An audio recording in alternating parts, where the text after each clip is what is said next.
ఓం అస్మద్గురుభ్యో నమః. హరి ఓం శ్రీశైలేశిత్యాది ప్రణతోస్మి నిత్యం. శుక్లాంబరధరం విష్ణుం శశివర్ణం చతుర్భుజం ప్రసన్నవదనం ధ్యాయేత్ సర్వవిఘ్నోపశాంతయే. యస్య ద్విరదవక్త్రాద్యాః పారిషద్యాః పరస్సదం విఘ్నం నిఘ్నంతి సతతం విశ్వక్సేదం తమాశ్రయే. వ్యాసాయ విష్ణురూపాయ వ్యాసరూపాయ విష్ణవే నమో వై బ్రహ్మనిధయే వాసిష్ఠాయ నమో నమః. ఓం పరాశరం మునివరం కృతపౌర్వాణికక్రియం మైత్రేయః పరిపప్రచ్ఛ ప్రణిపత్యాభివాద్య చ.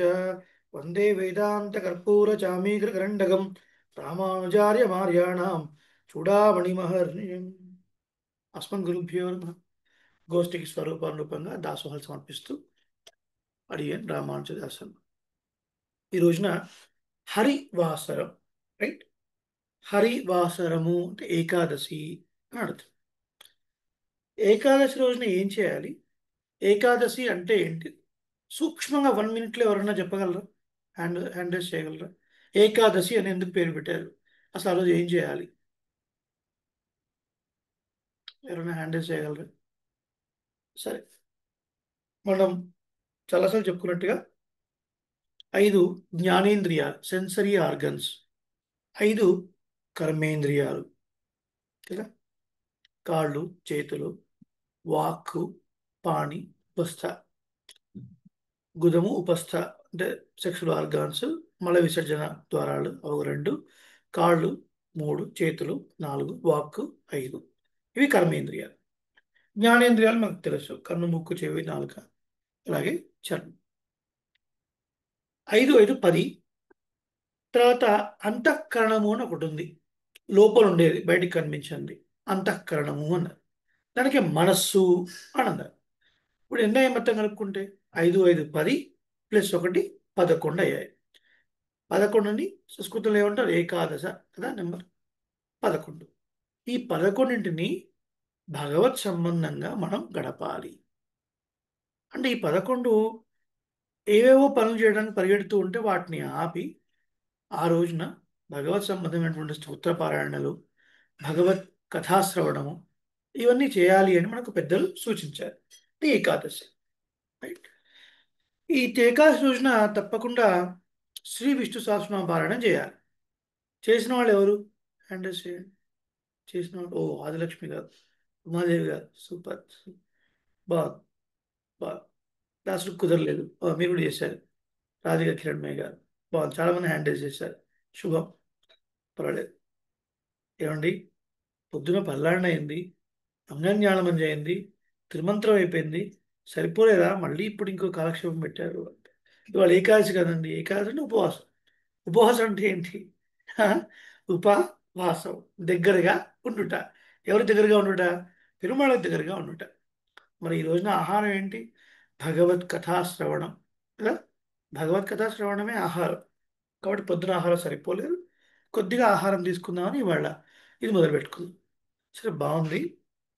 ఇవాళ ఏంటి టాపిక్? ఎవరైనా ఒక అన్మ్యూట్ చేద్దాం మనం. ఉమాదేవి గారు, మీరు అన్మ్యూట్ చేసుకోండి. అలాగే అడియన్ ఇవాళ దాస్. టైటిల్ ఒకటి ఉంది కదా, ఇవాళ టైటిల్ ఒకటి ఉంది కదా, అవికారాయ శుద్ధాయ. ఈ శ్లోకం మాకు వచ్చు అనుకున్న వాళ్ళు కూడా మీరు హ్యాండ్ రైజ్ చేయండి. ఈ శ్లోకం మేము చెప్తాము అన్నవాడు హ్యాండ్ రైజ్ చేయండి. ఒకళ్ళు ఇద్దరు ఎవరైనా జూమ్లో హ్యాండ్ రైజ్ చేయండి. నేను అప్పటిదాకా ఉమాదేవి గారితో మాట్లాడతాను. ఉమాదేవి గారు, ఇవాళ టైటిల్ ఏంటి అడియన్ ప్రవచనానికి? ఇవాళ ప్రవచనం టైటిల్ ఏంటి? అవికారాయ. అవికారాయ శుద్ధాయ. ఇది ఎక్కడ చదివారు మీరు ఈ శ్లోకాన్ని? విశ్వ సహస్రం. విష్ణు సహస్రనామంలో. విష్ణు సహస్రనామాల్లోనిదా ఈ శ్లోకం, లేకపోతే ఎక్కడిది అనుకుంటున్నారు? ఏమైనా ఐడియా ఉందా? ఎవరికైనా ఐడియా ఉందా ఈ శ్లోకం ఎక్కడిది అనేది? రాధికా కిరణ్మయ్య గారు అన్మ్యూట్, విజయ గారు అన్మ్యూట్, సాధ్వి గారు అన్మ్యూట్, మధుకర్ గారు అన్మ్యూట్, మురళి గారు అన్మ్యూట్. అవికారాయ శుద్ధాయ ఎక్కడిది అనుకుంటున్నారు? మేము అంటే విశ్వ తెలియదు స్వామి నాకు. అయ్యో, అడియన్ మీరు విష్ణు హ్యాండ్ రైజ్ అడియన్ చేశారు, వాయుషం. విష్ణు ఇచ్చేసాను. అడియన్ సహస్రనామంలో తెలుసు. విష్ణు విష్ణు సహస్రనామంలో సహస్రనామంలోని కాదు అది, విష్ణు సహస్రనామం కాదు. వైశంపాయనుడి ఉవాచ అడియన్ ఇది. కాదు, కాదు. ఓకే, తెలియదే అడియన్. చూద్దాం, చెప్పుకుందాం, టైం వేస్ట్ చేయకుండా ముందుకు వెళ్ళిపోదాం. రైట్. సో ఇది ఎక్కడిది అంటే, ఇప్పుడు శ్రీ విష్ణు సహస్రనామాన్ని మనం విభజించామనుకోండి ఒక 3 భాగాలు. ఆ? పూర్వ పీఠిక విష్ణు సహస్రనామాలు, ఉత్తర పీఠిక, థెరపీ. అంతేనా? ఇప్పుడు పూర్వ పీఠిక మనకి ఎక్కడి నుంచి ప్రారంభం? శుక్లాంబరధరం నుంచి ప్రారంభం. రైట్? మరి మధ్యలో విష్ణు సహస్రనామాలు, తర్వాత చివరిలో వస్తుంది కదా ఉత్తర పీఠిక. అది ఎలా స్టార్ట్ అవుతుంది? ఇతీదం కీర్తనీయస్య ఎగ్జాక్ట్లీ, ఎగ్జాక్ట్లీ. ఇతీదం కీర్తనీయస్య. ఇప్పుడు చూడండి, ఇప్పుడు చూడండి, ఇందులో ఈ పూర్వపీఠికలో కానీ ఉత్తరపీఠికలో కానీ కొన్ని ప్రమాణ శ్లోకాలను మన పెద్దలు అందించారు. మీరు పారాయణ మొదలుపెట్టే ముందు ఇవి చేసుకోండి అని మన పెద్దలు చెప్పారు. ఇంకా ఉత్తరపీఠికలో ఈ విష్ణు సహస్రం యొక్క ఫలం అంతా కూడా చెప్పబడి ఉంటుంది కదా. సోహమేకేన శ్లోకేన స్తుత ఏవన సంశయ ఏవన సంశయః ఆర్తా విషణ్ణా శిథిలాస్తబీజ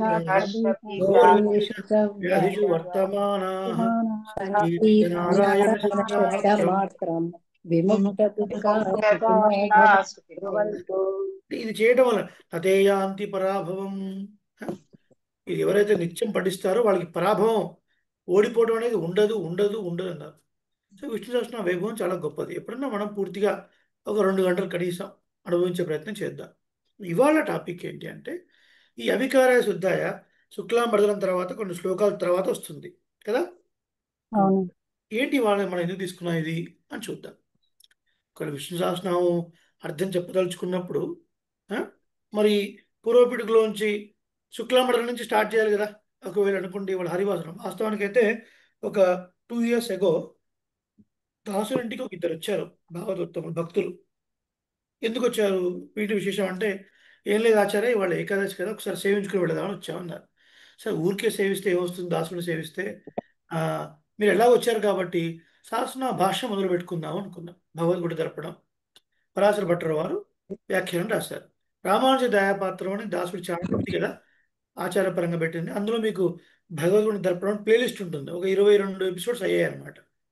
అంటే ఇప్పుడు ఆ, కిమేకం దైవతం లోకే దగ్గర ఆగిపోయింది కొన్ని కారణాల వల్ల. కొంచెం బిజీ ఉండటం వల్ల, ఏకాదశి వర్కింగ్ డేస్లో రావటం, ఆఫీస్లో ఇవ్వటం, ఇవాళ కూడా ఒకళ్ళకి ఉపదేశం చేయాల్సి ఉంటుంది. కానీ విపరీతమైన వర్షం ఉరుములో ఉండటం వల్ల ఇప్పుడు కొంచెం సెటిల్ అయింది అని పెట్టుకున్నాం. అది మధ్యలో అయిపోయింది, కంటిన్యూ చేస్తాం.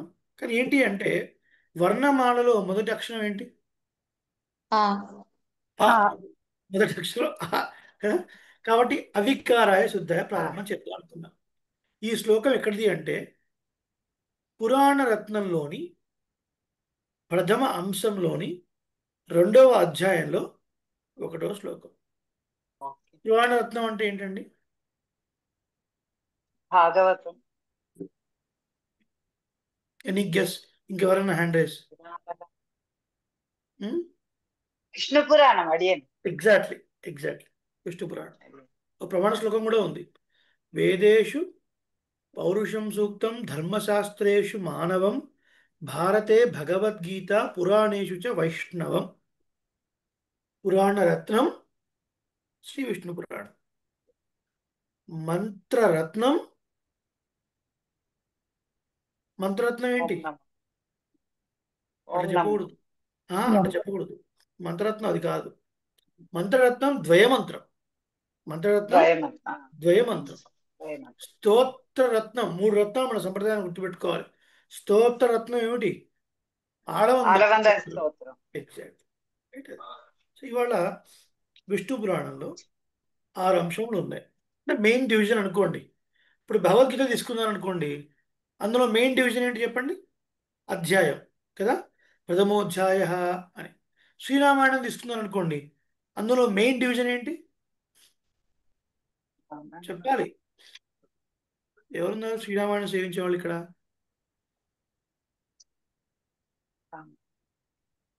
శ్రీరామ కాదు. ఉషాకన్య గారు అన్మ్యూట్ చేసుకోండి. ఉషాకన్య గారు. బాలకాండ అనండి. శ్రీరామాయణలో మెయిన్ డివిజన్ ఏంటి? డివిజన్ బాలకాండ.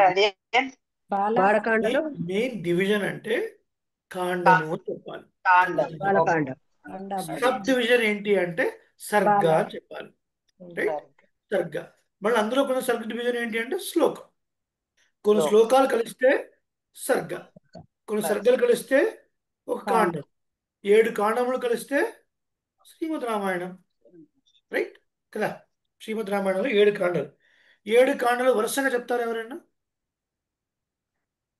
బాలకాండ, అయోధ్యకాండ, ఉమ్, అరణ్యకాండ, ఉమ్, కిష్కింధకాండ, సుందరకాండ, యుద్ధకాండ, ఉత్తరకాండ.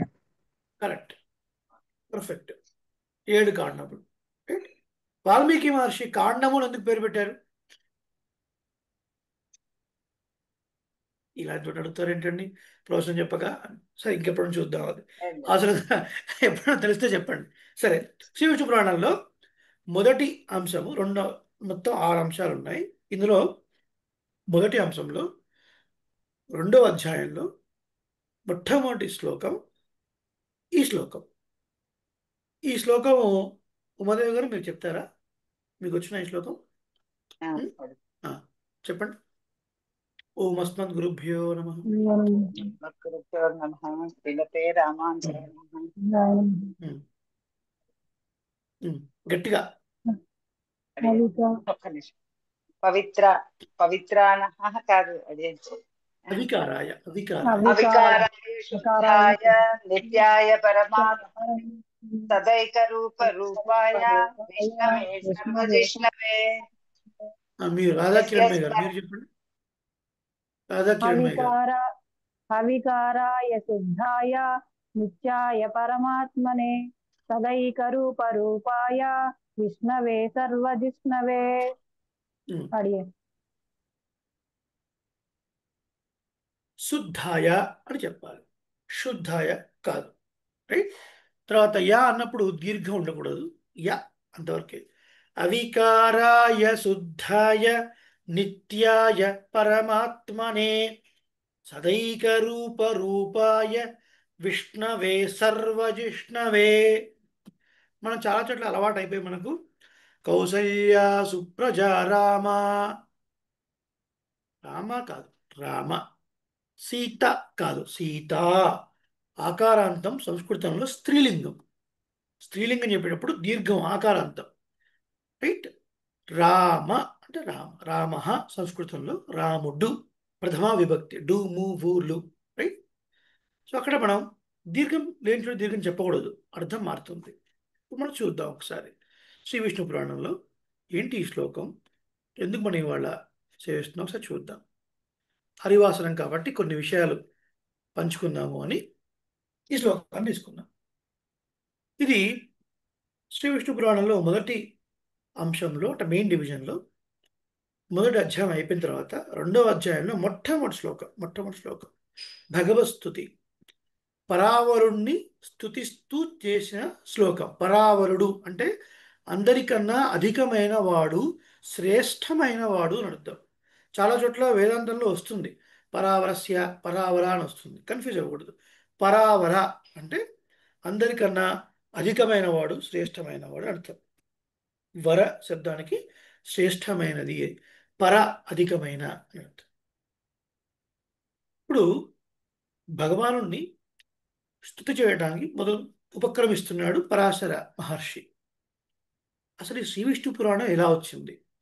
పురాణ వాంగ్మయం అంతా కూడా ప్రశ్న సమాధానం రూపంలో వచ్చింది. రైట్. ప్రశ్న సమాధానం రూపంలో. మైత్రేయుడు అనేవాడు శిష్యుడు, పరాశర మహర్షి గురువు, ఆచార్యుడు. మైత్రేయులు వచ్చి అడిగారు పరాశర మహర్షిని, అయ్యా ఏది జగత్కారణ తత్వము, ఎవరి నుంచి ఇవన్నీ వస్తున్నాయి, ఎవరు కాపాడుతున్నారు, ఎవరిలోకి ఇవన్నీ లయమవుతున్నాయి, ఇలా కొన్ని ప్రశ్నలు వేశాడు. దానికి సంతోషించినటువంటి పరాశర మహర్షి ఈ పురాణానంతా చెప్పాడు.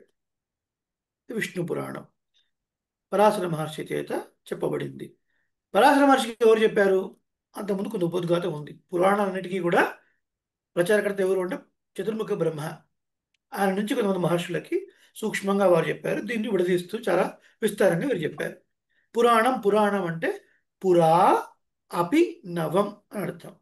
అంటే ఎంతో ప్రాచీనమైనప్పటికీ కూడా ఇప్పటికీ కొత్తగా అవపడుతుంది. పురా అపి నవం, చాలా ప్రాచీనం, ఇప్పటికి కొత్తగా అవపడుతుంది ఒక అర్థం.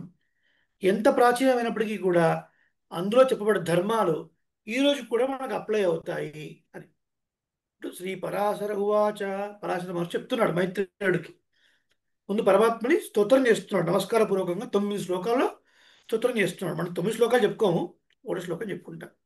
సో విష్ణు పురాణ శ్రీ విష్ణు సహస్రనామం మనం సేవించే ముందు పూర్వపీఠికలో మన పెద్దలు కొన్ని చేర్చారు. వ్యాసస్థుతి ఇదంతా ఎక్కడి నుంచి వచ్చింది ఏంటి అన్నది. ఇంకొకసారి ఎప్పుడన్నా అసలు ఈ వైశంపాయన ఉవాచ ఏంటి, ఇది ఎందుకు వచ్చింది మధ్యలో, అది ఒక్కసారి చూద్దాం. ఇంకెప్పుడన్నా ముందు ఈ శ్లోకం గురించి తెలుసుకుందాం. ఇది శ్రీ విష్ణు పురాణంలోనిది, మొదటి అంశంలోని 2వ అధ్యాయంలో 1వ శ్లోకం. అవికారాయ శుద్ధాయ నిత్యాయ పరమాత్మనే సదైక రూప రూపాయ విష్ణవే సర్వజిష్ణవే. అందరూ అన్మ్యూట్ చేసుకోండి. దాసుడు చెప్పిన తర్వాత సేవించండి, ముందు వెళ్ళకండి, ఫార్వర్డ్ వెళ్ళకండి. ఓం అస్మద్గురుభ్యో నమః. గట్టిగా చెప్పండి. ఓం గురుభ్యో నమః. నమః. అవికారాయ శుద్ధాయ అవికారాయ శుద్ధాయ నిత్యాయ పరమాత్మనే నిత్యాయ పరమాత్మనే తదైక రూప రూపాయ తదైక రూపాయ విష్ణవే సర్వజిష్ణవే. విష్ణవే సర్వజిష్ణవే. వివరించుకుందాం.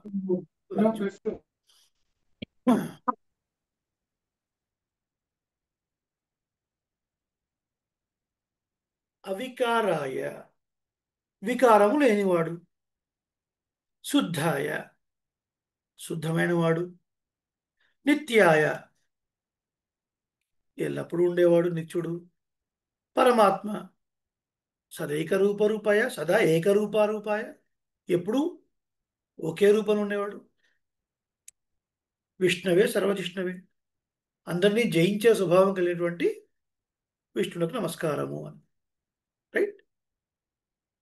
ఉమాదేవి గారు, ఫణీంద్ర స్వామి అన్మ్యూట్ చేసుకోండి. అవకాశం ఉందా అన్మ్యూట్లో ఉండడానికి? పర్వాలేదా మీకు? ఉంది. ఇది శ్లోకం యొక్క అర్థం. ఏమర్థమైంది మనకి కదా? అవికారాయ, వికారం లేనివాడు అన్నాం. వికారం అంటే సాపాటు చేశారు, సేమియా పాయసం తిన్నారు, బజ్జీ తిన్నారు, పానీపూరి తిన్నారు, కడుపులో రకంగా ఉంది, అదేనా వికారం అంటే? అది కూడా వికారమే, కానీ ఇక్కడ వికారం అంటే అదే అర్థం కాదు. వికారం అంటే మార్పు అని అర్థం. అంటే గోష్లోకి ఇద్దరు అన్మ్యూట్లో ఉంటే బాగా సాగుతుంది అని మీ ఇద్దరికి అన్మ్యూట్ చేశారు. ఇప్పుడు అర్థమైందండి? వికారం అంటే మార్పు అని అర్థం. అవికారాయ, మార్పు లేనివాడు అన్నారు. శుద్ధాయ, శుద్ధమైన వాడు అన్నారు. నిత్యాయ, ఎల్లప్పుడూ ఉండేవాడు అన్నారు. పరమాత్మ, ఎల్లప్పుడూ ఒకే రూపంలో ఉన్నటువంటి వాడు, అందరినీ జయించే స్వభావం కలిగినటువంటి విష్ణువునకు నమస్కారం. చూడండి, జగత్తులో ఏ పదార్థానికైనా ఉత్పత్తి వినాశనం ఉంది కదండి. ఇప్పుడు కుండ ఉంది, మనకు ఎండాకాలంలో అందరికీ బాగా వాడుకలో ఉన్నటువంటిది. ఇంకొన్ని ప్రాంతాల్లో రంజనం దొరుకుతుంది, విన్నారు ఎప్పుడన్నా? రంజన్ బాగా ఉంటాయి వాటి. కుండ ఎక్కడి నుంచి వచ్చిందండి? కుండకు మూల రా మెటీరియల్ ఏంటి? రా మెటీరియల్ మట్టి, నీరు. రైట్. దీన్ని వేదాంత పరిభాషలో ఉపాదానము అంటారు. ఏమంటారు? ఉపాదానము అంటే ముడి సరుకు, రా మెటీరియల్ అని అర్థం. ఇప్పుడు దీన్ని కుండగా చేయాలంటే ఒక చైతన్యం ఉన్నటువంటి వాడు ఉండాలి, అంటే ఒక సెన్సియెంట్ సోల్ ఉండాలి. వాడెవరు? కుమ్మరివాడు. ఇప్పుడు కుమ్మరివాడు ఉన్నాడు, మట్టి నీరు ఉంది, ముద్ద చేశాడు, కుండ అంటే అవుతుందా అండి? అవ్వదు. ఏం కావాలి? చక్రం కావాలి, దండం కావాలి. దండం అంటే స్టిక్ అని అర్థం. చెప్పండి, రిపీట్ చేయండి. దండం అంటే స్టిక్. స్టిక్. ఇప్పుడు కుండ తయారు చేయడానికి ఏమేం కావాలో మీరు చెప్పండి. ఇప్పటిదాకా మీరు విన్నారు కదా, ఏం కావాలో చెప్పండి. దండం కావాలి, చక్రం కావాలి, ఉమ్. మట్టి కావాలి, నీరు కావాలి, చేసేటువంటి కుమ్మరివాడు కుమ్మరివాడు కావాలి. కావాలి కుమ్మరివాడు కూడా ఉండాలి. కదా. ఇప్పుడు ఈ 5 పదార్థాన్ని 3గా విభజిద్దాం మనం. ఒకటి చెప్పండి, ఉపాదాన కారణం, ఉపాదాన కారణం, ఉపాదాన కారణం, నిమిత్త కారణం, నిమిత్త కారణం, నిమిత్త కారణం, సహకారి కారణం. సహకారి కారణం. సహకారి కారణం. ఇప్పుడు ఈ మట్టి నీరు ఉంది చూసారా, దీన్ని ఉపాదానం అనుకుందాం, ముడి సరుకు. చక్రము దండము సహకారి కారణం. ఇది వేదాంత పరిభాష, కానీ అర్థం చేసుకోవాలి, అర్థమవుతుంది. సహకారి కారణం. ఈ చేసేవాడు ఉన్నాడు చూసారా, కుమ్మరివాడు, వాడు నిమిత్త కారణం అనబడతాడు. సరే, చేశారండి కుండ, ఎంతకాలం ఉంటుంది అది? ఏదో కొంతకాలం ఉంది. తర్వాత ఏమైంది? విరిగిపోయింది.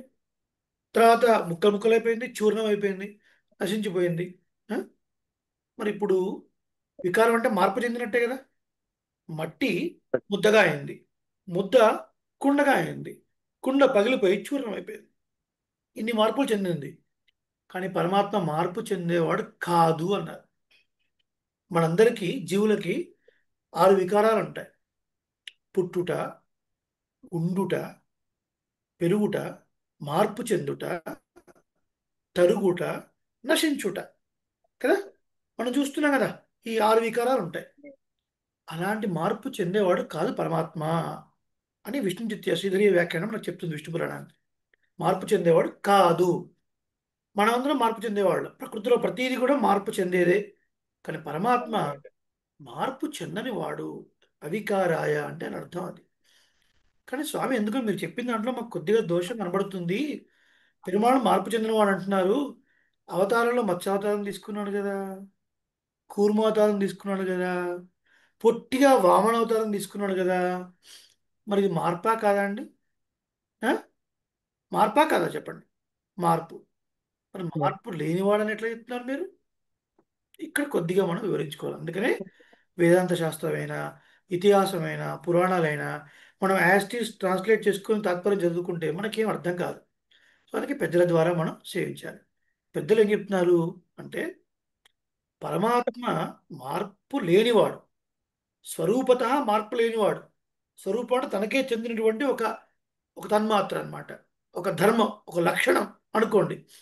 మార్పు చెందేవాడు కాదు.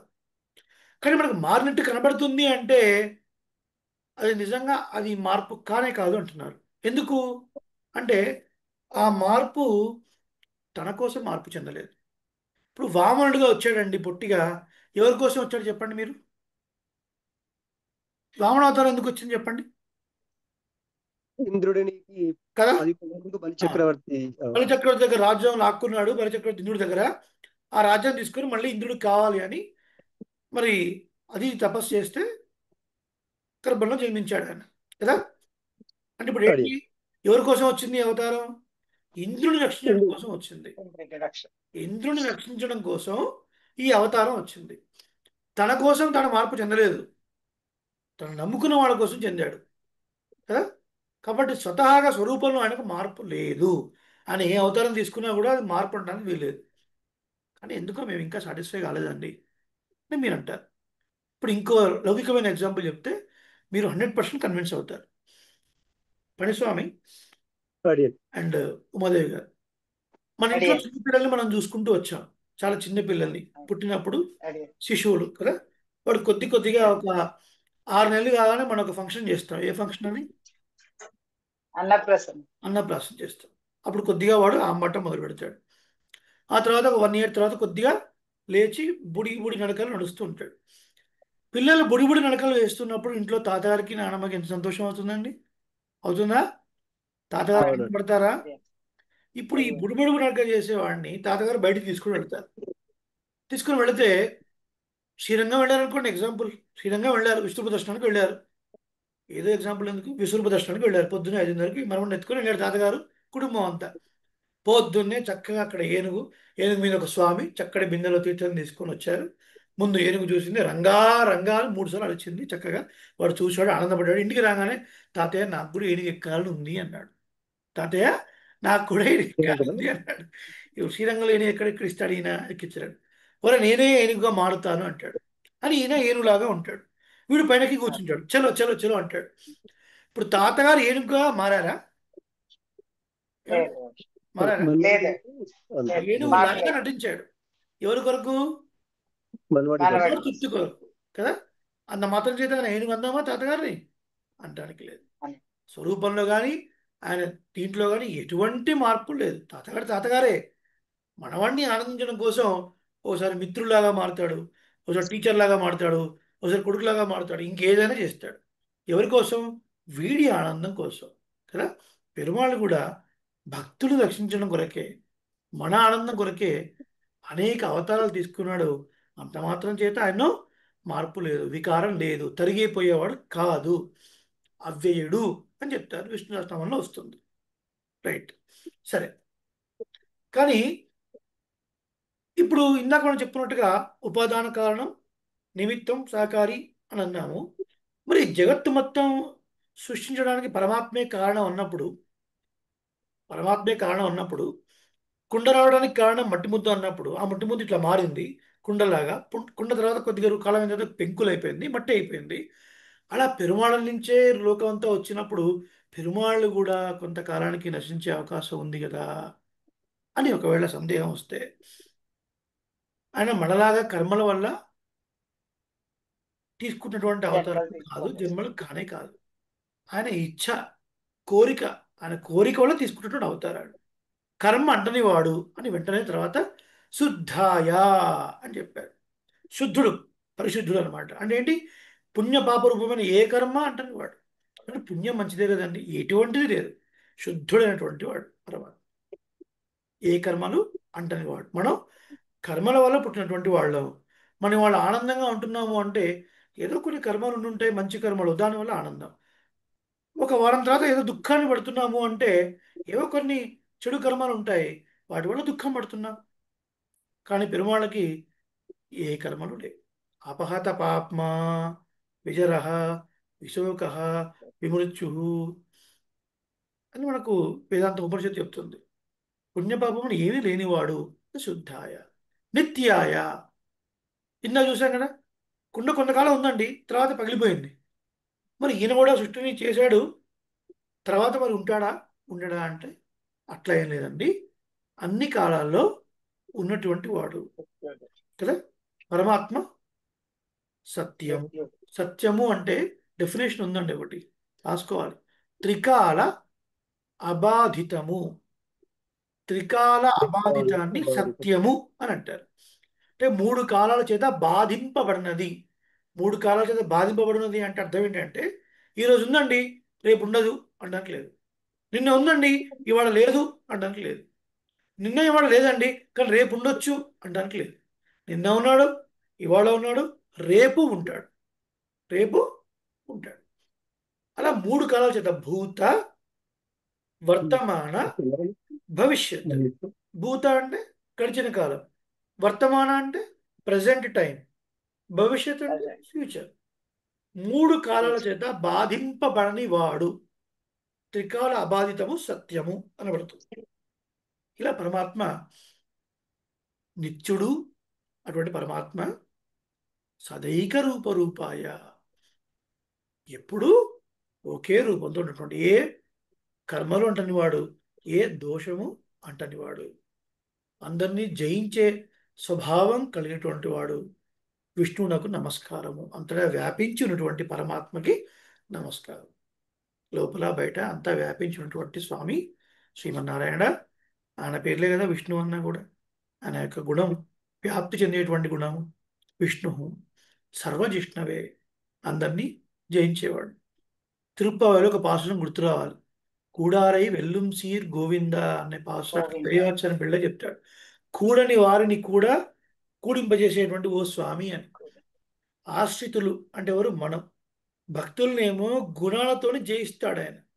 ఆయనకున్నటువంటి గుణాలు అద్భుతమైనటువంటి గుణాలు. గుణాల వల్ల పెరుమాళ్ళకు వచ్చే గొప్పతనం అంటూ ఏం లేదు, బాగా గుర్తుపెట్టుకోవాలి.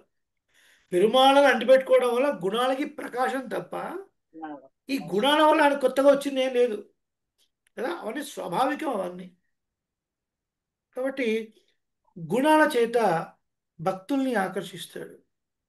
భక్తులు ఆయన గుణాలను చూసి ఓడిపోతారు, అంటే ఆయన జయిస్తాడు. శత్రువుల్ని బాణాల చేత జయిస్తాడు కదా.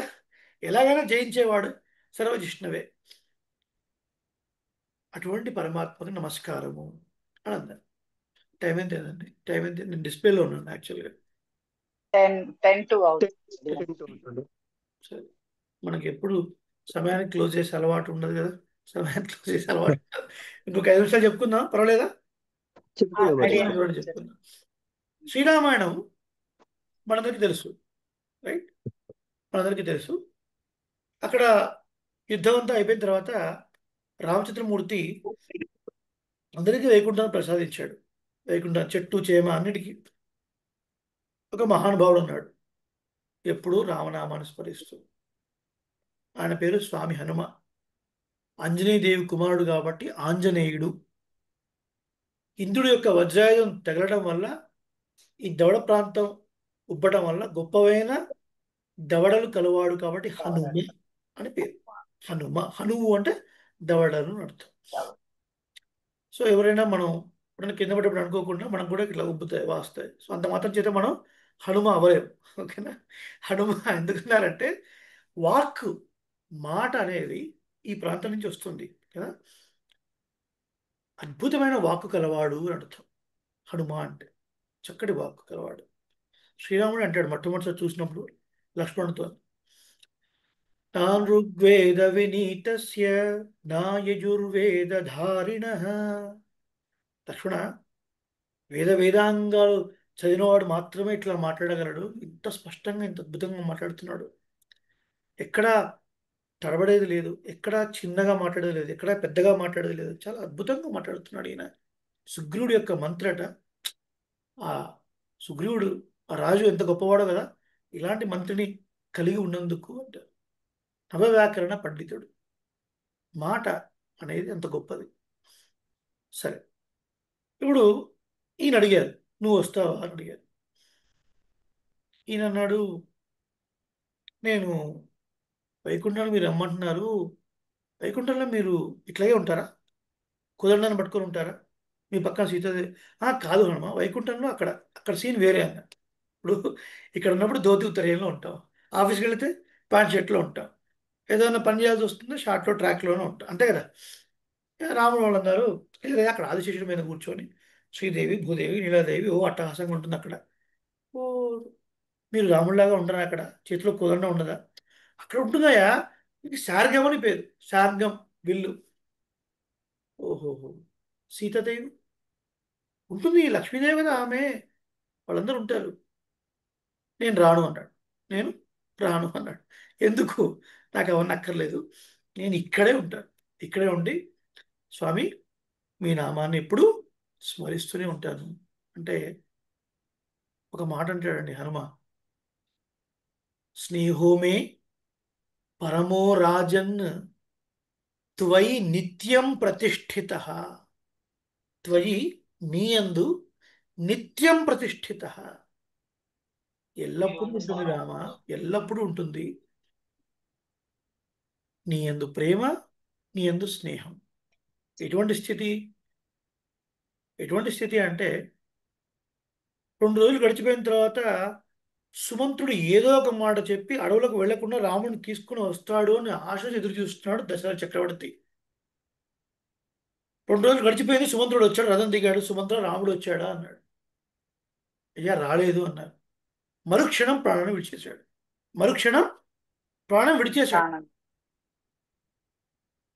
అడవికి వెళ్లే ముందు కేవలం రాముడినే వెళ్ళమంటే లక్ష్మణస్వామి కూడా సాగిలపడి కాళ్ళు గట్టిగా పట్టుకొని సభ్రాతుశ్చరణౌగాఢం నిపీడ్య రఘునందన సీతామువాచ అతియసాహ రాఘవంచ మహావ్రతం.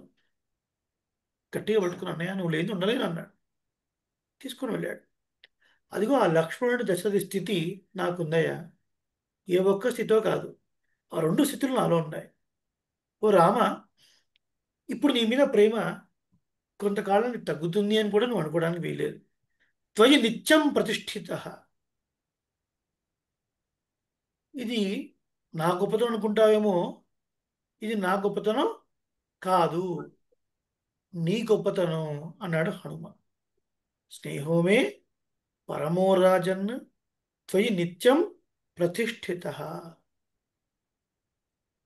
నీ అందే ఉంది. అక్కడ వీర రెండో లైన్లో వీర అని ప్రథమ ప్రయోగం చేస్తాడు. వీరుడు అంటే అర్థం ఏంటి? సాధారణంగా గొప్పవాడు, జయించేవాడు అని ఒక అర్థం. శరణం పొందని వాడు. యుద్ధరంగంలో దిగిన తర్వాత ఎదుటివాడి చేతిలో ఆ, ఎదుటివాడి చేతిలో ఏ ఏ ఆయుధాలు ఉన్నాయో వాటిని చూసి మార్పు పొందని వాడు వీరుడు. ఇలా నీ మీద ఈ ప్రేమ కలగడానికి కారణం కూడా నువ్వే రామా. నీ గుణాలు నన్ను ఇలా కట్టిపడేశాయి. నీ గుణాలు ఇలా నన్ను కట్టిపడేశాయి. ఇది నా గొప్పతనం కాదు. ఎప్పటికీ నీ యందు ప్రేమ, ప్రీతి, స్నేహం ఉంటుంది అంటే అదేదో నా గొప్పతనం అనుకుంటున్నావేమో, అది కాదు, అది నీదే గొప్పతనం అంటాడు. హనుమ ఎక్కడ కూడా నవ వ్యాకరణ పండితుడు, అష్ట సిద్ధి నవనిధికే దాత అని తులసీదాస్ గారు చాలీసాలు అన్నారు. అయినా కూడా కించిత్ కించిత్ క్రెడిట్ కూడా హనుమ తీసుకోడు ఆయన మీద. ఏదైనా రాముడి మీదనే పెడతాడు. ప్రతిదీ రాముడు రావు. మనందరం జీవాత్మలు. శ్రీమన్నారాయణుడు పరమాత్మ. ఈ జీవులందరూ వాడికి చెందినటువంటి వారు. హనుమతో మొట్టమొదట పరిచయం ఏర్పడిన తర్వాత లక్ష్మణస్వామి కూడా ఇదే మాట అంటాడు. అహమస్యవరో భ్రాత గుణైర్దాస్యముపాగత. ఏమయ్యా హనుమ, ఈయన మా అన్నయ్య, నేను తమ్ముడు. ఈయన కూడా నేను వచ్చానంటే పెద్దవాడికి చిన్నవాడు కైంకర్యం చేయాలి, అవునా కదా? పెద్దవాడికి చిన్నవాడు సేవ చేయాలండి. అది స్వరూపతంగా వచ్చింది. అంత మాత్రం అనుకోకు హనుమ. గుణైర్ దాస్యముపాగత. ఈయన గుణాలకి ఓడిపోయి నేను దాస్యం చేస్తున్నాను అన్నాడు. అంటే అర్థం ఏంటి? రాముడి యొక్క గుణాలకు కట్టుబడిపోయి కైంకర్యం చేయకుండా నిలబడలేని స్థితి అన్నమాట. రాముడు అంటే అంత ప్రీతి లక్ష్మణ స్వామికి. శేషత్వం శేషత్వం అంటే లక్ష్మణస్వామి ప్రతీక. శేషుడు మనందర, శేషి పెరుమాళ్ళు. కాబట్టి ఆయన కైంకర్యం చేయకుండా నిలవలేని స్థితి లక్ష్మణస్వామిది. కాబట్టి హనుమ ఈయన అన్నయ్య, నేను తమ్ముడు కాబట్టి, ఓహో పెద్దవాడు చిన్నవాడు సేవ చేయాలి కాబట్టి వచ్చాడేమో అనుకుంటావేమో, అలా కాదయ్యా. గుణైర్దాస్యం ఉపాగత. ఈయన గుణముల చేత వశపడి ఈయన కైంకర్యం చేయకుండా ఉండలేని స్థితిలో నేను వచ్చాను. ఈ మాట లక్ష్మణస్వామి రాముడికి చెప్తాడు. నచ సీతాత్వయాహీన నచాహమపి రాఘవ ముహూర్తమపి జీవావో జలాన్మత్స్యా వివధృతౌ. ఒక సీతాదేవి మాత్రమే కాదయా, నేను కూడా ఒక క్షణం కూడా ఉండలేను నువ్వు లేకపోతే. పవర్ పోయింది, కంగారు పడకండి. ఉండలేను. ఒకవేళ ఉన్నా ఒక ముహూర్తం పాటు, ఒక ముహూర్తం పాటు జీవించి ఉంటానేమో, అంతే. నదీ తీరంలో చేపలు కొట్టుకుంటూ వస్తాయండి, పొరపాటున ఒడ్డుకొచ్చేస్తాయి, నీటి పక్కన ఉండదు. ఎంతసేపు ఉంటుంది? ఓ ముహూర్త కాలం ఉంటుంది, తర్వాత మరణిస్తుంది. నేను కూడా అంతే. నువ్వు వెళ్ళావు, అయోధ్య పొలిమేర దాటావు అన్న మరుక్షణం నేను ప్రాణాలు విడిచేస్తాను రామా. విష్ణవే సర్వజిష్ణవే అన్నదానికి ఇంత వివరణ. ఇది కొద్దిపాటి వివరణ. అందరినీ జయించే స్వభావం కలవాడు. తన యొక్క అనంతమైన కళ్యాణ గుణముల చేత మనందరినీ జయించేవాడు. ఏమండి, ఆయన జయిస్తున్నాడు అంటే మనం ఓడిపోయినట్లే కదా. మరి మనం తక్కువ కదండి అంటే ఏమాత్రం తక్కువ కాదు. మనం ఎప్పుడూ పెరుమాళ చేతిలో ఓడిపోతూనే ఉండాలి, ఓడిపోతూనే ఉండాలి, ఓడిపోతూనే ఉండాలి. దాని అర్థం ఆయన గుణములకు ఈడుపడి ఆయన్ని స్మరించకుండా ఉండలేని స్థితి మనకు కలగాలి. ఎప్పుడూ ఆయన నామస్మరణ, ఆయన గుణాలను అనుభవిస్తూ. ఎన్ని గుణాలండి? అనంతమైన కళ్యాణ గుణాలు. ఎన్ని కళ్యాణ గుణాలని మనం సేవించాం ఇప్పటిదాకా? సౌశీల్యం, స్వామిత్వం, వాత్సల్యం, ఎన్ని గుణాలు ఉన్నాయి ఆయనలో. మరి ఇవన్నీ సేవించాలంటే ఇతిహాస పురాణాలు, వేదం కొన్ని కోట్ల కల్పాలు చెప్పుకుంటూ కూర్చున్నా కూడా తరగని గుణములు పెరుమాళ్ళవి. అందుకనే అవ్యయ అన్నారు. వ్యయం అంటే ఖర్చు, అవ్యయం ఖర్చు కానిది అంటే ఎంత చెప్పినా తరగనిది అని అర్థం. అటువంటి విష్ణువుకి నమస్కారము అన్నారు. సంతోషం. హరివాసనం రోజున స్వరూపానురమ కొన్ని విషయాలు మీతో పంచుకునే ఒక భాగ్యం దాసుడు అడిగే రామానుజ దాస. అర్థమైందా స్వామి? పణిస్వామి అర్థమైందండి. చాలా విశేషంగా భోగ్యంగా ఉంది. ధన్యవాదాలు, దాసోహాలు. అడిగాను రామానుజ దాస. ఎవరికైనా ఏదైనా సందేహాలు ఉంటే ఒక 2 నిమిషాలు చూసి మనం క్లోజ్ చేద్దాం సెషన్.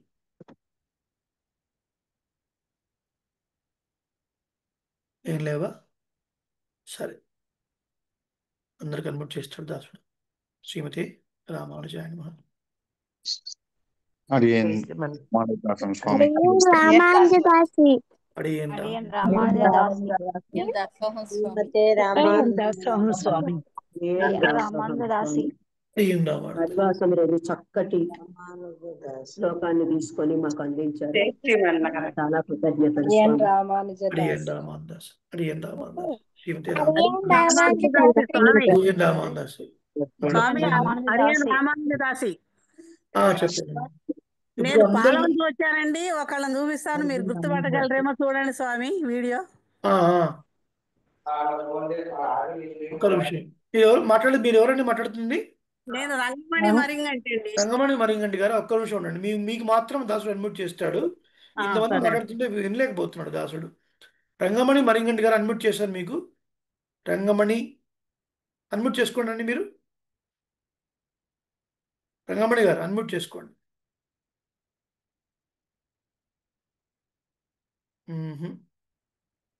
అన్మ్యూట్ అంటే ఆ స్పీకర్ మీద క్లిక్ చేయాలండి రంగమణి గారు.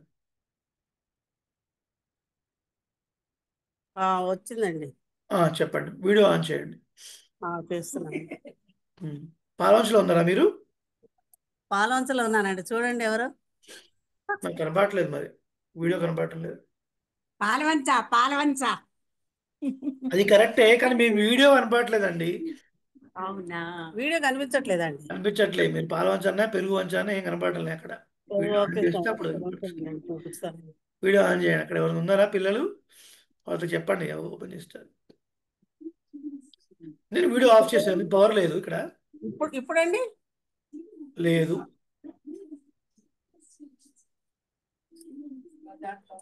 మీకు బాగా తెలిసిన వాడు కానీ మీ వీడియో ఆన్ చేస్తే కదా మాకు తెలిసిన వాళ్ళ కదా తెలిసేది. చూస్తున్నారండి ఒకసారి.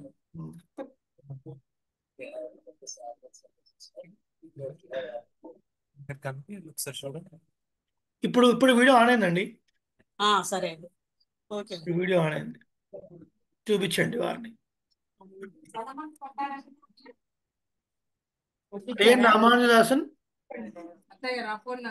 అడియన్ రామానుజదాసన్ బాగున్నారా? బాగున్నామండి, మీరు బాగున్నారా? అంత బాగున్నామండి, అంత బాగున్నాం, అంత క్షేమం. గుర్తొచ్చానా? గుర్తొచ్చా. మీ పక్కన ఎవరున్నారు? వాళ్ళు కనబడితే గుర్తొస్తా. మా బావగారు తోటికోళ్ళండి. Okay okay okay. Narasimhachala garu. Narasimhacharya గారు మరిగండి పాల్వంచ. గుర్తుపట్టా. బాగున్నారా? ఈ మాటే చెప్పుకుంటున్నాం. అవునా? క్లాస్ ఆన్ చేసేయండి. మా రాధిక ఫోన్ చేసింది, అనంతపురం ఆత్మకూరు రాధిక కిరణ్ మై. Okay okay okay. చాలా సంతోషం. చూసావో లేదో స్వామి చెప్తున్నారమ్మా అంటే ఆన్ చేసి ఇలా అని చెప్తే, అదే మన ఇంటికి వచ్చారు, మనకెందుకు తెలుసు, మన బంధువులని చాలా చాలా సంతోషం, చాలా సంతోషం. విన్నారా? అవికార శుద్ధ విన్నారా? అర్థమైందా? అవునండి, చాలా సంతోషం, చాలా సంతోషం. ఎప్పుడు మీ గురించి అనుకుంటుంటాం. సంతోషం సంతోషం. చాలా చిన్న వయసులో శ్రీమన్నారాయణుడి యొక్క కృప పొంది ఉన్నారు మీరు. అందరికీ కూడా ఇలాగా నడిపిస్తున్నారు అందరినీ. బాగుంది. పెరుమాళ్ నడిపిస్తున్నారు. పెరుమాళ్ మనం ఇందాక అనుకున్నాగా నిమిత్త కారణం. మన ఇంటికి వచ్చారని చెప్పిందంటే చూపిస్తా ఉండాలని ఒకసారి ఆన్ సంతోషం, చాలా సంతోషం. పవర్ లేకపోవడం వల్ల నేను వీడియో ఆన్ చేసుకోలేకపోతున్నాను, క్షమించాలి. చాలా సంతోషం. అనేక దాసోహాలు. మిమ్మల్ని ప్రవచనం విన్నది. సంతోషం సంతోషం. భాగ్యం. రామానుజ జయ రామానుజ జయ రామానుజ జయ రామానుజ. స్వస్తి. అనేక మంగళాశాసనాలు. శ్రీమతి రామానుజ. మళ్ళొకసారి కలుద్దాం. అడియన్ రామానుజ.